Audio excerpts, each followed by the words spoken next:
Индия проводит военный парад. Техника, верблюды и Урсула фон дер Ляйен в золотом пиджаке. БРИКС пугает Запад собственной валютой. Трамп отказался от Гренландии под угрозой импичмента. Белый дом раскрыл планы Трампа на следующий раунд переговоров между Украиной и Россией, а Зеленский готов к встрече даже раньше воскресенья. Россия отступает в Сирии. Соединенные Штаты близки к удару по Ирану. Тегеран готов ответить. Золото бьет мировые рекорды. Киево-Печерская лавра пострадала во время российского обстрела. Европа полностью отказывается от российского газа. С востока приходит новый опасный вирус, от которого нет вакцины. Об этом и не только. Главные новости дня. Время начать.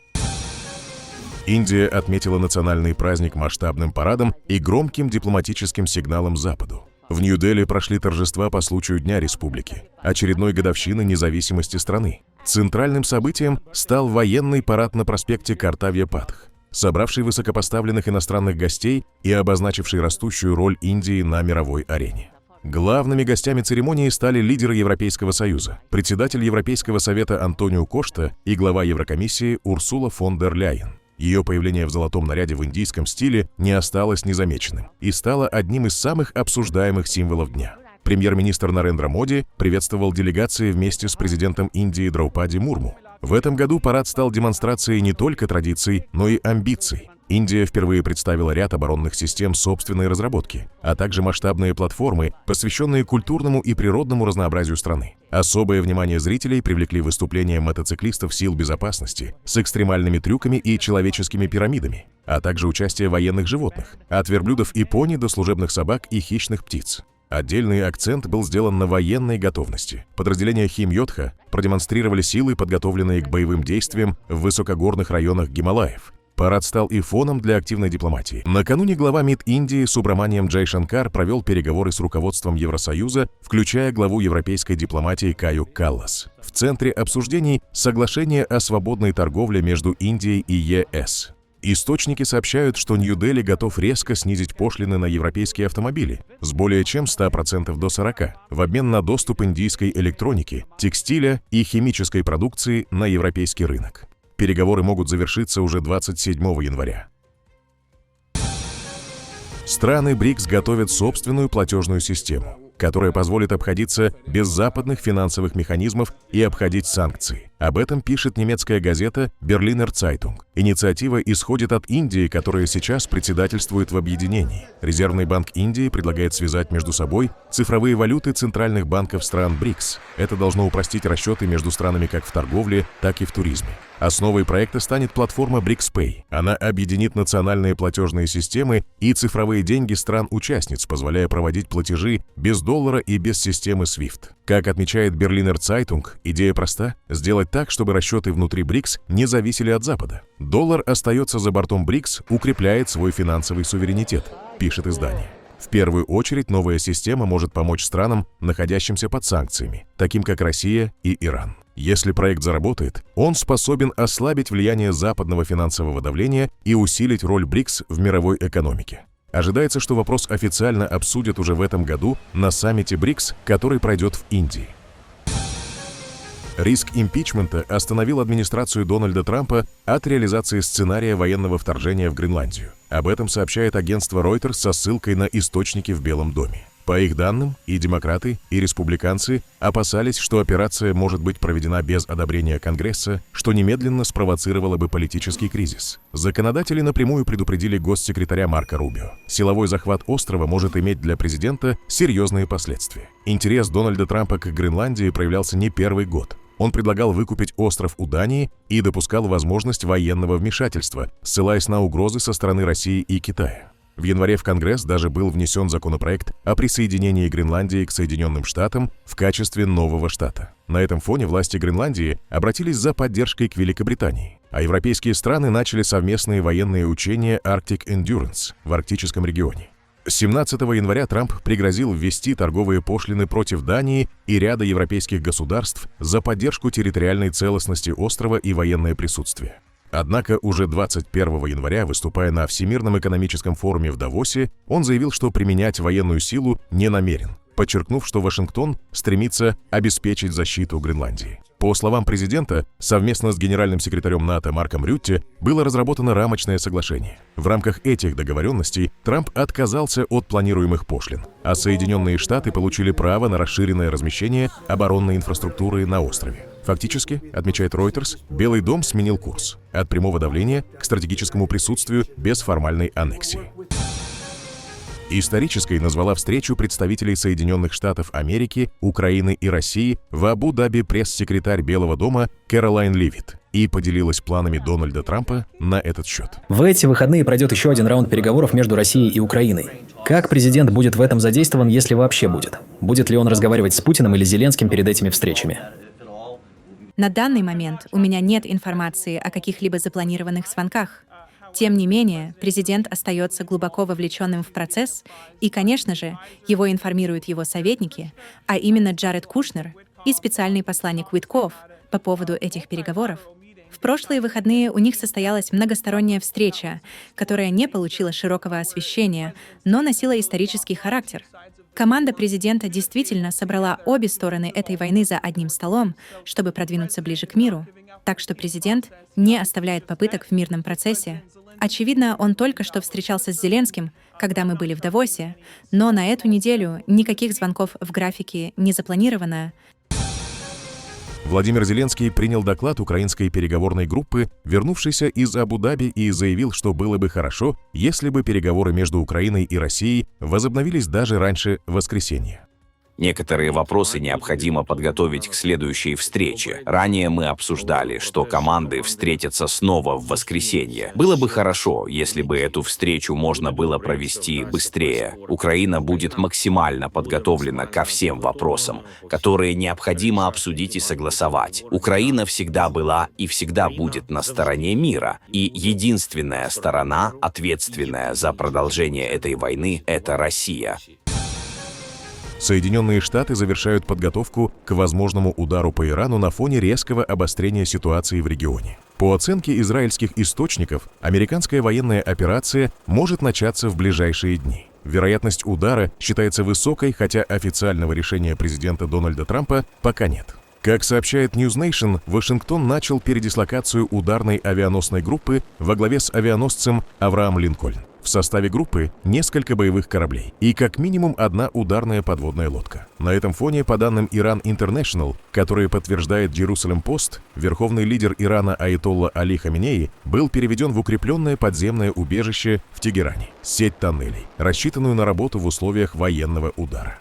Источники утверждают, что часть оперативного управления временно передана его сыну Масуду Хаминеи. Тегеран уже предупредил Вашингтон о разрушительном ответе в случае атаки на руководство страны. С аналогичным сигналом выступила и Турция. Глава МИД Хакан Фидан призвал не загонять Иран в угол, предупредив, что в таком случае страна начнет готовиться к худшему сценарию. И еще один ответ штатам. Очередной антиамериканский мурал в Тегеране. На площади Энгелаб появилась картина. На ней поврежденные самолеты на палубе авианосца. Надпись «Посеешь ветер, пожнешь бурю». Так Иран отреагировал на заявление Дональда Трампа, который сообщил, что к Ирану направляется армада, хоть и подчеркнул при этом, что не хотел бы прибегать к силе. Государственное информационное агентство ВАНА опубликовало опрос жителей иранской столицы по этому поводу. Напомним, в Иране действует полная цензура в отношении мнений, не совпадающих с позицией радикальных исламистов, находящихся у власти. Какую бы угрозу они ни выбрали, какой бы ответ ни предприняли, мы не оставим это без ответа. Без сомнений, Иран ответит быстро. Они пытались навязать Ирану 4 вопроса. Первый — это наши ракеты большой дальности. Второй — ядерная энергетика. Третий — продолжение поддержки регионального сопротивления. И последний — официальное признание Израиля. То, чего им не удалось добиться путем переговоров, они попытались навязать с помощью угроз и военной силы, но, безусловно, с помощью Аллаха они потерпят неудачу и в этом подходе. Мир переживает новую золотую лихорадку. В 21 веке желтый металл снова становится главным убежищем для мировых рынков. Цена за унцию впервые в истории превысила отметку в $5000. И это уже не случайный всплеск, а сигнал тревоги, отмечает агентство Reuters. Глобальная экономика входит в зону повышенной нестабильности. Инвесторы переводят капиталы в золото, проверенный актив, на фоне рыночной турбулентности. С начала 2025 года золото подорожало на 64%. Самый резкий рост с конца 70-х годов. Новый импульс рынкам дала политика Дональда Трампа, угрозы торговых войн союзникам, затем резкие развороты и новые обещания пошлин в отношении Канады и европейских стран. На этом фоне, говорят брокеры, золото выглядит едва ли не единственным понятным защитным активом. Дополнительным фактором стал ослабевший доллар, сделавший металл более доступным для покупателей за пределами Америки. Центральные банки продолжают активно наращивать золотые резервы, среди них и Китай, который закупает металл уже более года. В результате рынок обновляет рекорды практически ежедневно. Эксперты предупреждают, рост может продолжиться.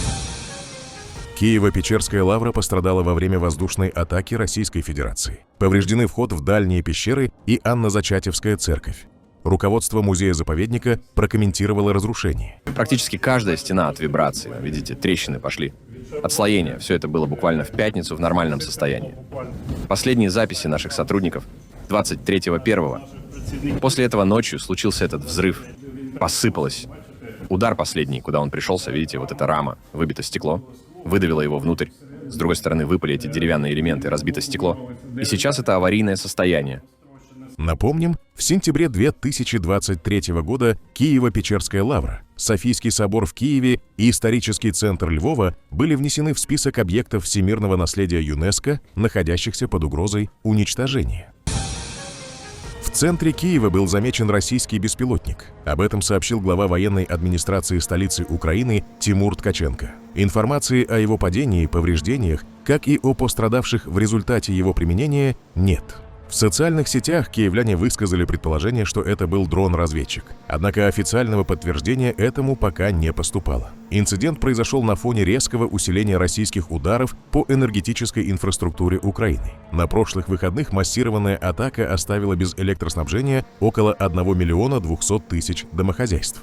Европейский Союз утвердил полный отказ от российского газа. Решение было принято министрами энергетики ЕС в Брюсселе квалифицированным большинством, несмотря на протесты Венгрии и Словакии. Запрет касается как трубопроводного газа, так и сжиженного. Импорт российского СПГ должен прекратиться к концу этого года, трубопроводного газа к 30 сентября следующего года. В исключительных случаях срок могут продлить до 1 ноября 2027 года, если возникнут проблемы с заполнением хранилищ. Также вводится запрет на заключение новых контрактов с Россией, он вступит в силу через 6 недель. Венгрия и Словакия, остающиеся зависимыми от российских поставок, объявили о намерении оспорить решение в суде ЕС. Для Германии новые правила означают окончательный отказ от возможного использования Nord Stream. В 2024 году доля российского газа в импорте ЕС составляла около 19%, при этом по подсчетам агентства France Press Евросоюз продолжал выплачивать России около 1,5 миллиарда евро в месяц.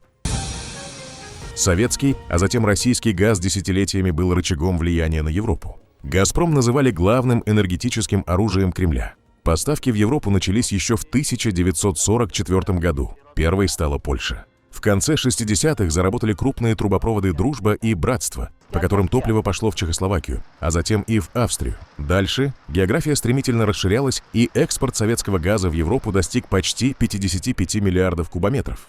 Каждый новый контракт укреплял позиции Москвы на энергетической карте континента. Газ давал не только политический вес, но и реальные деньги. На доходы от газа страна годами покупала зерно и продовольствие, вплоть до распада Союза. Энергетические контракты стали фундаментом экономической стабильности и для России. К 2017 году «Газпром» поставлял газ в 22 европейские страны объемом почти 195 миллиардов кубометров в год. Казалось, это вечная схема. Но вторжение России в Украину и санкции против энергетического сектора обрушили модель, которая работала более полувека. Россия начала вывод войск с стратегического аэропорта Камышлы на северо-востоке Сирии. На кадрах видно, как военную технику загружают на транспортные самолеты для переброски с базы. Ранее сирийские власти настаивали на уходе российских подразделений с объектов на севере страны. Камышлы долгие годы был ключевым пунктом присутствия России, обеспечивая контроль над северо-восточными районами и поддерживая операции на границе с Турцией и Ираком. Вывод войск может изменить баланс сил на севере Сирии и повлиять на будущие переговоры по региональной безопасности.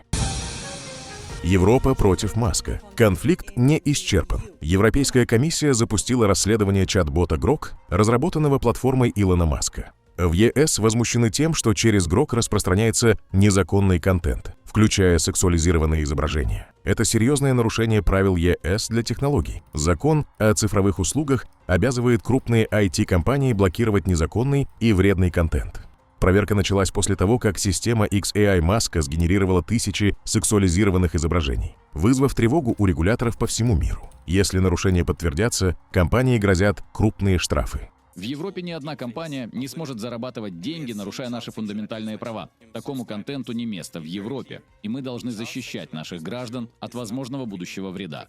Именно поэтому расследование в отношении ГРОК позволит нам глубже изучить ситуацию и защитить наших женщин, детей и граждан. В Индии зафиксирована новая вспышка смертельно опасного вируса Нипах, от которого нет вакцины и специфического лечения. Уровень смертности достигает от 40 до 75%. По данным властей, как минимум 5 человек заразились в штате Западная Бенгалия, недалеко от многомиллионной Калькутты. Уже есть первый летальный исход, молодая женщина впала в кому и умерла. Тревогу усиливает тот факт, что вирус поражает даже медицинских работников. Нипах передается от животных к человеку и от человека к человеку. Основные носители – плодовые летучие мыши, заражение возможно через контакт с ними, со свиньями или через немытые фрукты и продукты, потенциально загрязненные вирусом. Всемирная организация здравоохранения относит Нипах к приоритетным патогенам с высоким риском глобальной эпидемии. В ответ на угрозу страны, включая Таиланд, ужесточили санитарный контроль в аэропортах. Пассажиров проверяют на температуру, осматривают на месте, а при признаках болезни изолируют. Эксперты предупреждают: высокая температура, сильная головная боль, мышечные боли, кашель, боль в горле, затрудненное дыхание, сонливость, спутанность сознания и судороги, тревожные сигналы. При их появлении необходимо немедленно обращаться к врачу и избегать контактов с другими людьми. Процедуры досмотра включают измерение температуры и осмотр пассажиров на месте при появлении симптомов заболевания. Лица с высокой температурой или признаками, указывающими на заражение вирусом Нипах, будут переведены в специально отведенные карантинные центры для дальнейшего обследования в соответствии с установленными протоколами. Путешественники из Западной Бенгалии получают информационные карточки о состоянии здоровья, в которых подробно описаны симптомы, на которые следует обратить внимание, и действия, которые необходимо предпринять в случае заболевания. К симптомам, связанным с вирусом Нипах, относятся лихорадка, сильная головная боль, мышечные боли, боль в горле, кашель, затрудненное дыхание, сонливость, спутанность сознания и судороги.